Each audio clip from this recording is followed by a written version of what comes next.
Hello students, आज हम पढ़ेंगे मेथड ऑफ रेगुलर फाल्सी और फाल्स पोजीशन। इस मेथड का क्या नाम है? रेगुलर फाल्सी या फिर फाल्स पोजीशन। देखिए, ये सबसे पुराना मेथड है। आपके पास कोई इक्वेशन है, उसके रियल रूट निकालने का ये सबसे पुराना मेथड है and close the bisection method. और ये बहुत ज़्यादा क्लोज है, बहुत मतलब मिलता जुलता है बाइसेक्शन मेथड से।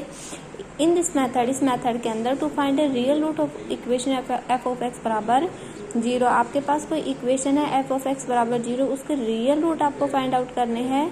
We choose a sufficiently small interval x0 x1 in which the root of the equation lie. आप इसके अंदर वो स्मॉल जो इंटरवल है x0 x1, कोई स्मॉल इंटरवल है जहां पर आपका रूट लाई करता है, वो आपको फाइंड आउट करना है root. Since the root lies in this interval, the graph of the curve must cross x axis between x1 and x0 and x1 and fx0 and fx1 the opposite sign. तो आपको क्या पता है कि जब आप इस इक्वेशन का रूट निकालोगे तो पक्का एक्स एक्सिस को क्रॉस करेगा इन दोनों के बीच, और इन दोनों ही पॉइंटों पर value of the function opposite sign की होगी। We are to find the coordinate of the point of intersection of the curve in the x axis. अब देखो, आपको ये सोल्व नहीं करना है। ये आप एक तो ये चीज याद रखोगे कि आपका फर्स्ट अप्रोक्सीमेशन कैसे निकलता है कि x1 मतलब फर्स्ट अप्रोक्सीमेशन निकालना है। कैसे निकालोगे बेटा? x0 minus bracket x1 minus x0 fx1 minus fx0 dot fx0, या फिर आप ऐसे याद कर लेना x1। देखो, इसको सोल्व करेंगे, एलसीएम आएगा, ये एलसीएम आएगा, इससे मल्टीप्लाई होगा, ये इससे मल्टीप्लाई होगा। जब हम सोल्व करेंगे तो यही वैल्यू आएगी। इसको याद करना आसान है कि x1 क्या हो जाएगा? x0 fx1, x1 fx0, fx1 minus fx0। पहला अप्रोक्सीमेशन क्या है? x0 fx1 minus x1 fx0, fx1 minus fx0। This is the required regular falsi iteration formula. ठीक है, अब देखो, हम जनरली याद करेंगे xi+1, ये पहला था। ऐसे ही मान लो कि आपने i+1 का निकालोगे तो क्या आएगा? xi-1 f of xi minus xi f xi-1 f of xi minus f of xi-1। ठीक है, अब देखिए, अब क्या करना है कि मान लो आपको order of convergence of an iteration process, आपको ऑर्डर निकालना है। तो आपने क्या मानना है कि आपके पास अल्फा कोई रूट है इक्वेशन एफ ऑफ एक्स बराबर 0। आपके पास जो इक्वेशन थी, आपने अल्फा उसका रूट मान लिया and E I B the small quantity by which differ from alpha. आपके पास ई आई वो बहुत छोटी क्वांटिटी है, लेकिन किससे अलग है? अल्फा से। तो देखिए, एक्स आई माइनस अल्फा ई आई। ठीक है, xi minus alpha ei is the called error of the ith approximation।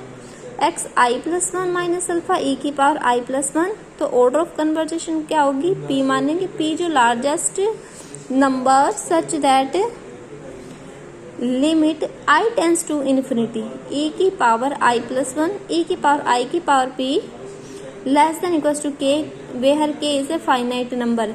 आप ये वैल्यू रखोगे ei+1 और ei की पावर p करोगे और उस पर लिमिट अप्रोच करेंगे i tends to infinity.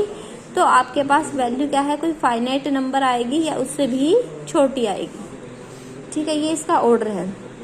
Order of convergence of regular falsi method. देखिए, ऑर्डर ऑफ कन्वर्जेंस क्या है रेगुलर फाल्सी मेथड का? ये आर्टिकल बहुत बार पेपर में आ सकता है, इसलिए ये आर्टिकल आपको करना है।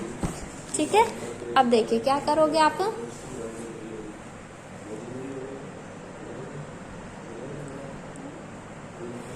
Let alpha be the root of the equation f of x बराबर 0। देखिए, इसमें ये थोड़ा सा साफ नहीं आ रहा। आपके पास बुक हो तो बुक खोल के देख लेना, मैं समझा देती हूँ और इसके बाद में एक PDF भेज दूंगी।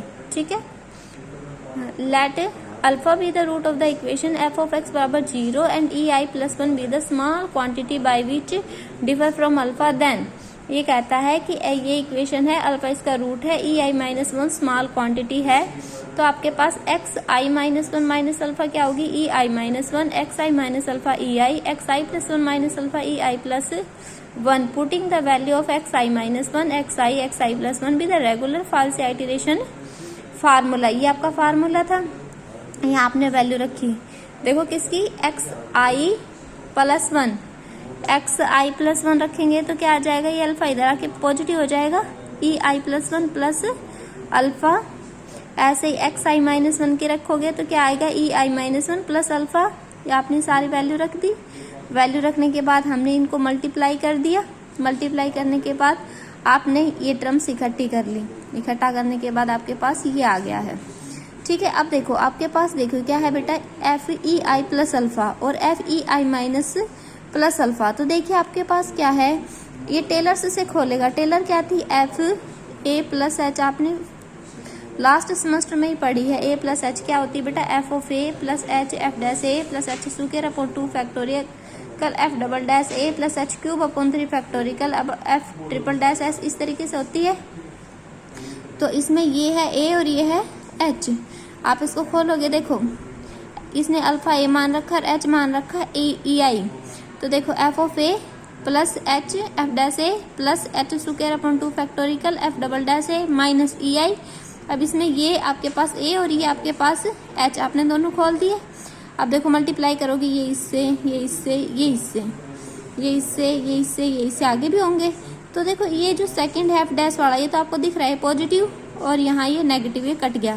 और F अल्फा क्यों 0 हो गया फर्स्ट वाली टर्म, क्योंकि आपके पास जो आपने इक्वेशन ले रखी है F ऑफ x बराबर 0, उसमें अल्फा रूट रेखा है, और अल्फा रूट है तो आपको पता है जो रूट होता है तो F ऑफ अल्फा क्या होगा, 0। तो ये 0, ये 0, आपके पास ये बच गया है।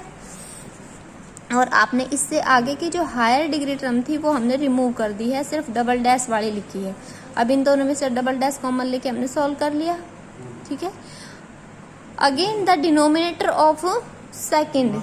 ठीक है, डिनोमिनेटर ऑफ सेकंड क्या कहता है आपके पास, कि देखिए सेकंड का डिनोमिनेटर क्या है आपके पास, FEI plus alpha minus FEI minus 1 plus alpha. अब आपको इसकी वैल्यू निकालनी है, आपने ये निकाल ली। ये भी आपने किससे खोली है, टेलर्स से, और ये भी किससे खोली है, टेलर्स से।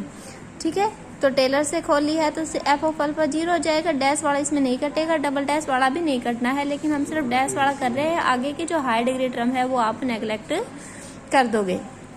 अब जो इक्वेशन थर्ड और फोर्थ का यूज करके इक्वेशन सेकंड में रख दो। भाई आपने सेकंड के लिए ही तो वैल्यू निकाली है, वो थर्ड रख दो और फोर्थ रख दो, तो आपके पास ये चीज आ गई। और के क्या रखा आपने, देखो F डबल डैश अल्फा और F डैश अल्फा को आपने के रखा है। के ये भी तो फाइनाइट है, अल्फा रूट है, इसका डेरिवेटिव डबल डेरिवेटिव जब भी करोगे 2 से मल्टीप्लाई करोगे, अपॉन कर लो, कुछ भी कर लो, तो ये तो रहेगा तो कांस्टेंट ही।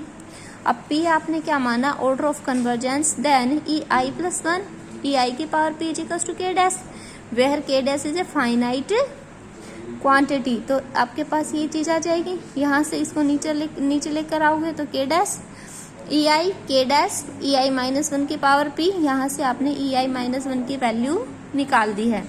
अब ये वैल्यू जो आप इक्वेशन EI प्लस 1 और EI माइनस 1 की फिफ्थ में रख दो। फिफ्थ में रखने के बाद जब आप इसको सोल्व करोगे, जब आपके पास सोल्व करोगे तो ये चीज आ गई है, और दोनों ई है तो इसका मतलब जो बेस इक्वल है तो पावर इक्वल, और यहाँ से क्वाड्रेटिक बन गई। क्वाड्रेटिक बन गई तो आप डिस्क्रीमेंट से निकाल लेना। डिस्क्रीमेंट पता है ना बेटा, minus b plus minus under the root b square minus 4ac upon 2a। ये आपके पास क्या आ गया है, इसके रूट आ गए हैं। हम सिर्फ पॉजिटिव साइन लोगे तो p की वैल्यू क्या आ गई, +1 प्लस √5 अपॉन 2, √5 की वैल्यू रख दो तो आपके पास 3 डेसिमल तक ऑर्डर ऑफ कन्वर्जेंस क्या है रेगुलर फाल्सी मेथड का, 1.618। ठीक है, ओके, थैंक यू। इसके एग्जाम्पल हम कल करवाएंगे।